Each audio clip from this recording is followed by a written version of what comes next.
বিসমিল্লাহির রহমানির রহিম। জুলাই আন্দোলনে প্রথম সারিতে যারা ছিল তারা এখন বিভক্ত। 10 জন এক জায়গায় থাকলে ভাঙতে পারছিল না। এখন চারিদিকে সবাই পদ আর ক্ষমতার নেশায় বিভক্ত। চারিদিকে একলা হয়ে যাচ্ছে। আর এখন দুষ্টু লোকরা সুযোগ পাই সেই সুযোগটাকেই কাজে লাগাছে। সেই সুযোগটা কাজে লাগিয়ে তাদেরকে এখন একলা পাই সাইজ করতেছে। এই অবস্থা যদি চলতে থাকে সামনে ইলেকশন খুবই জটিল হয়ে যাবে। যেটা ডক্টর ইউনূস স্যার বলেছিল ভোটের আগে আরও অনেক কিছুই ঘটবে, সেটাই এখন ঘটছে।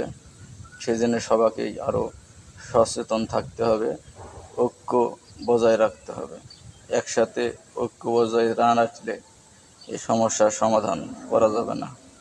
তাই সবাইকে বাংলাদেশকে ভালোগিরি করতে হলে বাংলাদেশকে ভালোবেসে সবাই একসাথে থাকতে হবে, না হলে সমস্যা দিনকে দিন বাড়বে।